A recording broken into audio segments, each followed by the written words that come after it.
Alright, just want to do a small review here of the movie Oblivion, starring Tom Cruise. I'm going to give you a little summary of the storyline.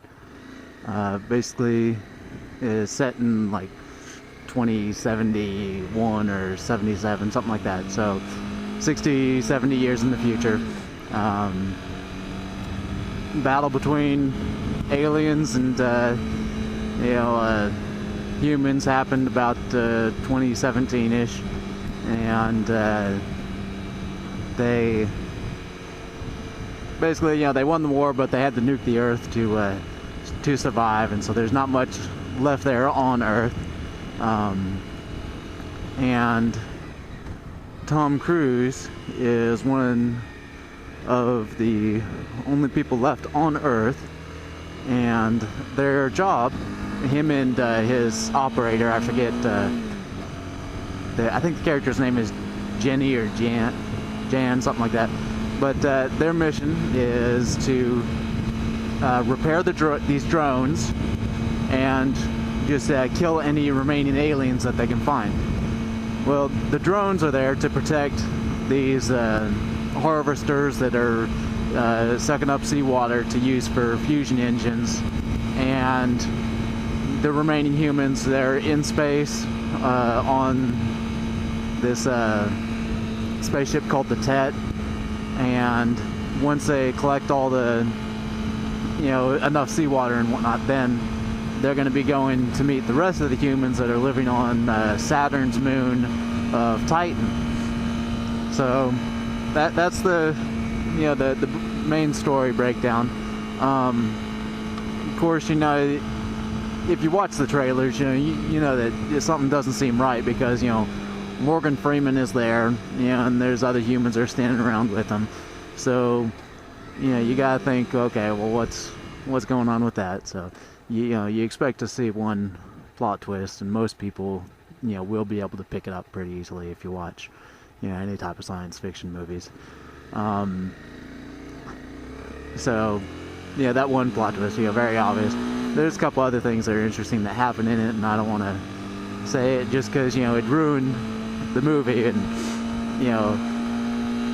a very interesting movie. Made me think, and was like, I had that plot twist that was like, oh, okay, well, that's kind of weird.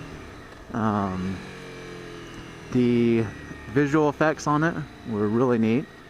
Building a new building. Probably the coolest thing, the way the drones looked. You've seen them in the trailers; they're really cool. They also make weird noises, but it's kind of fitting for the drones. So it's kind of, I don't know how to describe it, but each different noise is almost like the drone was trying to communicate, but it can only communicate through noises and not trying to talk. So I think that was interesting how they did the drones. Probably the neatest special effect for me was the bubble ship.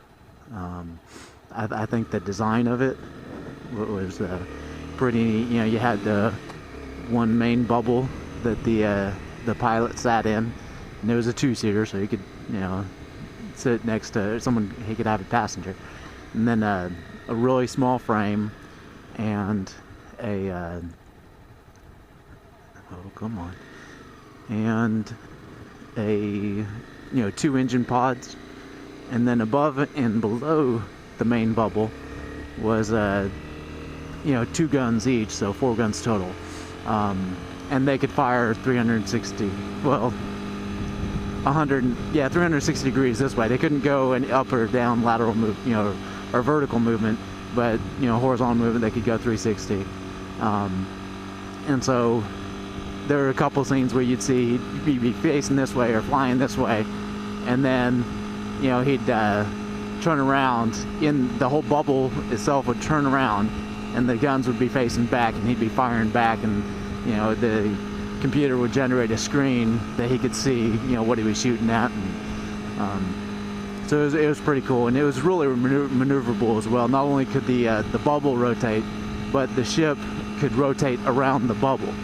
So you kind of had a couple scenes where he's flying this way, he turns the bubble around, and then the whole ship just kind of whips around and, you know, kicks it in reverse almost, or, you know, kicks it going the other direction. So it was a really neat, well-designed ship, probably the neatest special effect that I liked.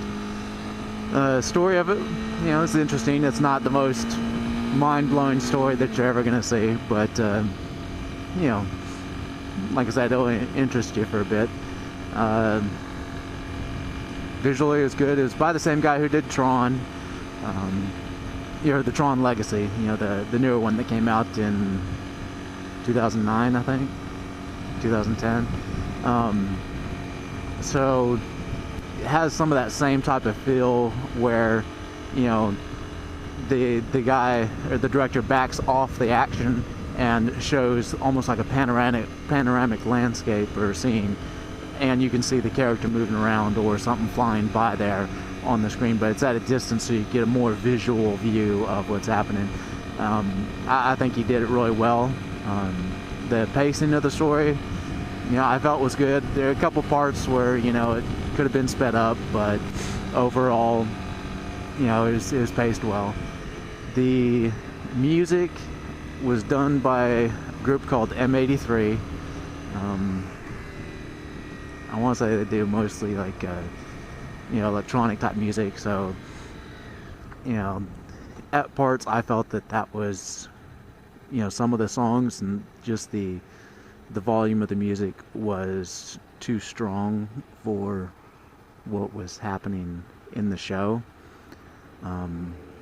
Felt that they could have toned it down a little bit and it might have worked a little bit better in some of the parts.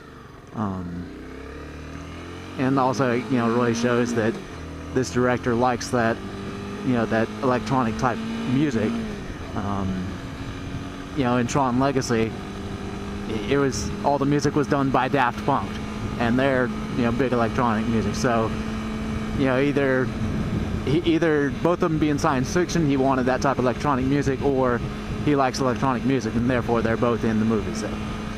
So, you know, take what you will from it, but overall, good movie. I'd say it's a solid 3, maybe 3.5. You know, well, solid 3. Definitely rent it. Possibly go to see it in the movie theaters if you like sci-fi. As far as owning it, it's a maybe. I think if you have a you know, large screen where the visuals will really come out, you know, I think it would be very pretty on a large screen. But, you know, the action and the story doesn't, in my opinion, make it so that it's a definite buy. So there you go, 3 out of 5, definite rent. Maybe see in theaters. Have any comments, or if you guys saw it and reviewed it, you know, let me know. A couple other movies I'm going to be seeing the next couple weeks, so hopefully you'll see, you know, a couple reviews every week, or once a week at least. So we'll see y'all next time.